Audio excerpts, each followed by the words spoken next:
안녕하십니까. 빨간 자켓 김박사입니다.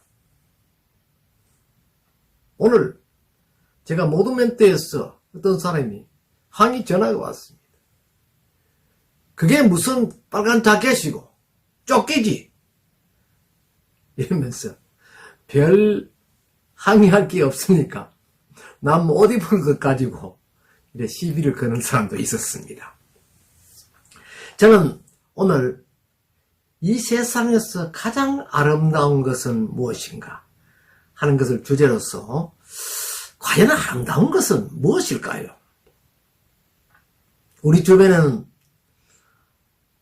아름다운 사람도 있고 아름다운 물건도 있고 아름다운 자연 환경도 있고 또 아름다운 마음씨도 있습니다. 그 중에서요 가장 아름다운 것은 무엇일까요? 흔히들 우리는 아름다운 것 하면 아름다운 사람들을 이야기합니다. 그래서 보통 이제 그 유럽의 그 그림에 나오는 모나리자, 그 눈썹이 없는 모나리자 상을 보고 가장 미인이다. 조선은 또 여러 가지 미나를 많이 그리는데 미인도가 있는데 거기에 등장하는 사람이 참 아름답다. 중국의 또 클레오파트라가 참 아름다운 사람이다. 그러면 이 조선시대 우리 한국에는 가장 아름다운 사람이 누구일까요? 글쎄요. 누가 아름다운지 모르겠습니다. 요즘은요. 그 아름다움의 잣대를 가름하기 어렵습니다. 왜냐하면 잘나고 못난 사람 구별은요. 이 얼굴에 어떻게 칼질을 하는지에 따라서 모양새가 달라지기 때문입니다. 그래서 인간의 모습을 아름답다, 미인이다 판단하기 매우 어렵다는 것이죠. 우리 고전에도요, 그 아름다움을 표현한 방법과 대상은 여러 있습니다. 대부분 그 아름다움의 잣대를 인간의 내면 세계를 보고 또 그 사물의 그 모양보다는 사물이 어렵게 성장하는 모습, 그 마치 큰 바위의 작은 틈새 사이에 그 피어 있는 난초꽃. 난초는 물을 별로 먹지 못합니다. 근데 그 꽃을 참 아름답다 이렇게들 많이 이야기를 하죠. 그런데 이 아름다움에 대해서 우리들만 궁금한 것이 아닙니다. 이 설화에 보면요. 이 인간 세상에 그 생과 사를 조정한다는 옥황상제님도 도대체 이 아름다운 것은 무엇일까? 이 세상에서 가장 아름다운 건 도대체 무엇일까? 정말 궁금했다는 것입니다. 그래서 어느 날 저승에서 그 옥황상제님의 심부름하는 사자들을 둘이 불렀습니다. 너희들은 둘이가 인간 세상에 늘 나갔다 오고 하니까 너가 인간 세상에 나가서 그 여러 가지를 많이 보았을 터인데 그 본 것 중에서 가장 아름다운 것은 무엇이더뇨? 하니까 당장 사자들이 대답을 하지 못했다고 합니다. 그래, 내가 한 달간 말미를 줄 테니까 인간 세상에 나가서 가장 아름다운 것이 무엇이 있는지 그 대상은 어떤 것이라도 좋다. 가장 아름다운 것이 뭔가 찾아서 내게 갖고 오도록 해라. 이렇게 명을 했습니다. 사자는 상제님의 그 명령을 받고 즉각 인간 세상으로 나갔는데 그가 나간 곳은 바로 이 아시아 지역이었습니다. 그러니까 아시아 지역 중에서도 바로 조선의 땅에 이렇게 다다랐던 것이죠. 휙 나오니까 뭐 금강산도 보이고 또 그 압록강도 보이고 백두산 천지도 보이고 저 또 나무로 내려가니까 한라산도 보이고 백록담도 보이고 작은 섬도 보이고 정말 풍광이 아름답군요. 그렇다고 해서 그 모든 것을 다 들어갈 수는 없고, 그런 아름다운 곳은 조선이 아니더라도 세계 곳곳에 그와 유사한 아름다움이 있다는 것이죠. 그래서 고민하다가 이렇게 문득 그 설악산 어느 쪽에 싹 이래 가다가 보니까 그때가 막 봄날인 듯 합니다. 그래서 싹 가다 보니 아름다운 꽃들이 만발에 있거든요. 철쭉꽃도 있고 개나리꽃도 있고 아주 여러 가지 각양각색의 꽃들이 아름답게 피어 있는 것을 보고 한 달 동안 이곳저곳 다녀도 이 설악산과 금강산 일대에 피어 있는 꽃만큼 아름다운 것은 없다. 이렇게 생각한 나머지 꽃을 한 다발 꺾어서 기쁜 마음으로 상제님에게 그 꽃을 올렸습니다. 상제님도 처음 그 꽃을 보고 정말 아름답구나. 화려하면서도 아름답고 향기가 참 좋구나. 세상에는 이렇게 아름다운 것도 있구나 하면서 즐겼습니다. 상제님은 아침부터 왼종일 그 꽃을 안고 아름답다. 정말 아름답다. 세상에 이렇게 아름다운 것이 있느냐 하면서 상제는 하루 종일 그 꽃과 더불어서 감탄을 했다는 것이죠. 그러던 중에 한 이틀 정도가 지났는데 어느 시간에 보니까 꽃이 갑자기 어제의 화려함을 모두 잃고 있었다는 것입니다. 이른바 꽃이 시들시들해졌다는 것이죠. 그런데 그때부터 시간이 흐를수록 점점 보기 싫고 흉한 모습으로 바뀌더라는 것입니다. 그래서 상제는 저승사자를 다시 불렀어. 도대체 너희들은 내가 이 세상에서, 인간 세상에서 가장 아름다운 것을 구해오라 하였더니 이렇게 흉측한 것을 가져왔느냐. 다시 가서 구해오너라 라고 명령을 했습니다. 사자는 상제님의 명령을 받고 다시 인간 세상으로 나가는 거죠.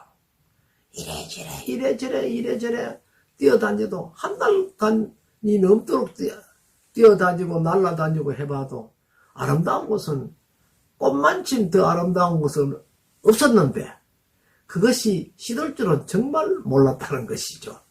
그런데 문득 어느 집에서 아기 울음소리를 들었습니다.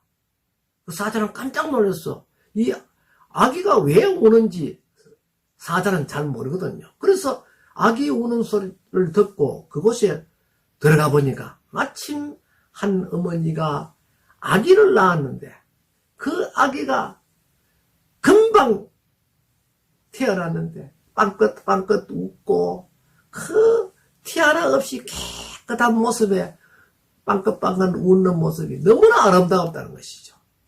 그래서 옳거니 이것이야말로 정말 인간 세상에서 가장 아름다운 것이다 하고 그 아이를 안고 상제님한테 갔다는 것이죠.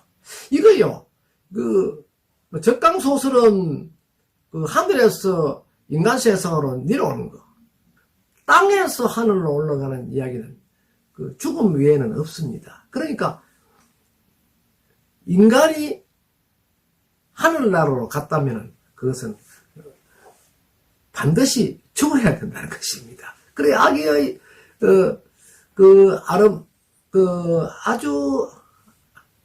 아기의 참 아기자기한 모습, 빵긋빵긋 웃는 모습, 귀여운 모습, 티 없는 모양, 한 모습 옹알이 하는 소리 등이 너무나 귀엽고 아름다웠다는 것이죠.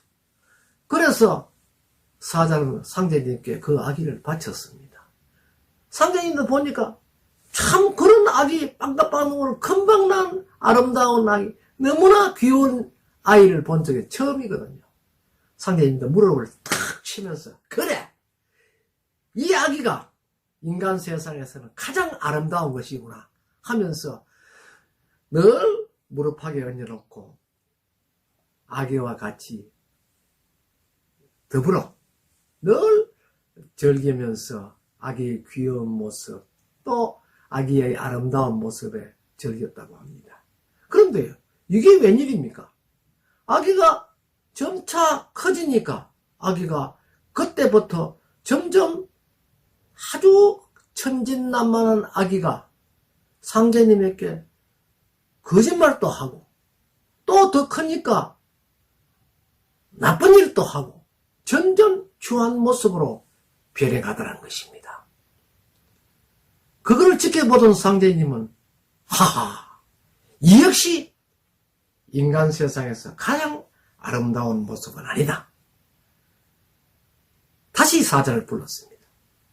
이번에야말로 내가 실망하지 않도록 인간 세상에서 가장 아름다운 것을 구해오느라. 정말 심사숙고해서 가장 아름다운 것을 구해오느라. 이렇게 다시 명령을 했습니다.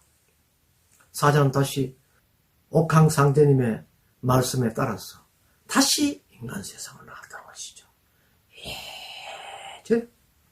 이래저래 구석구석을 다 다니는데 문득 어느 초가집 뒤편에 장독대 앞에서 한 어머니가 정한수를 장독대 위에 올려놓고 기도를 하는 모습을 보았다는 것입니다. 그 기도를 하면서 어머니의 두 눈에는 구슬 같은 눈물이 흘러내렸다는 것이죠. 그거를 지켜본 사자는 자신도 모르게 따라서 눈물을 흘렸다는 것이죠. 그 연유를 알 수가 없죠. 그런데 자세히 들어보니까 아기가 아파서 곧 사경을 헤매고 있는데 어머니가 대신 자신의 목숨을 거두어주고 아이를 살려달라는 그런 예절한 기원을 하고 있었다는 것입니다. 제발 저의 목숨을 가져가시고 내 아이를 살려주십시오 하면서 구슬 같은 눈물을 흘리면서 예원하고 있는 모습을 보았습니다. 그것을 본 사자는 즉각 그 어머니를 데리고 가지 않고 상제님한테 갔습니다. 상제님, 여차저차 이러한 상황을 보았습니다.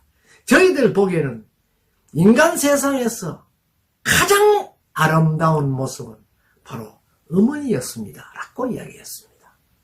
그 어머니는 자식이 지금 사경을 헤매는데 그 자식을 살려달라는 간곡한 애원이었습니다.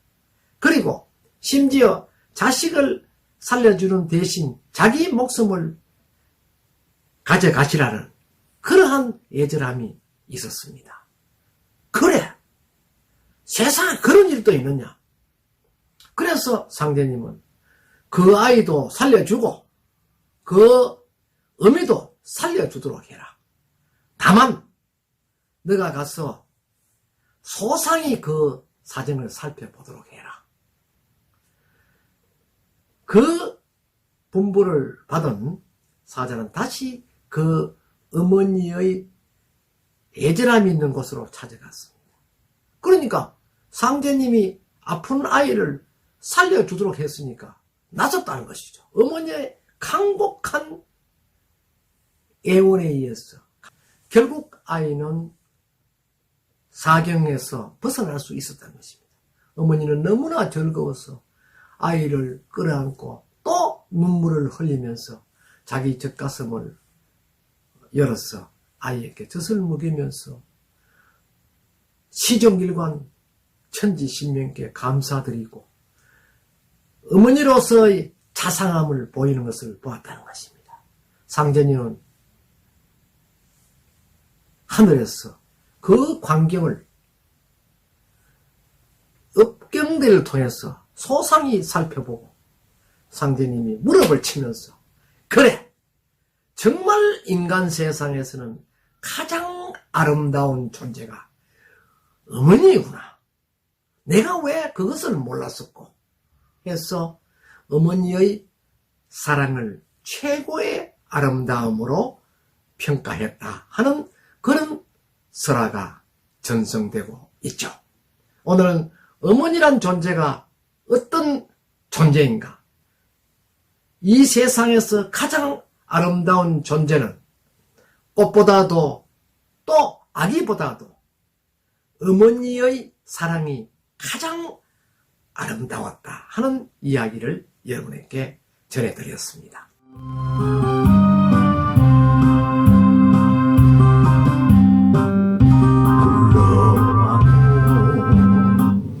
울어봐도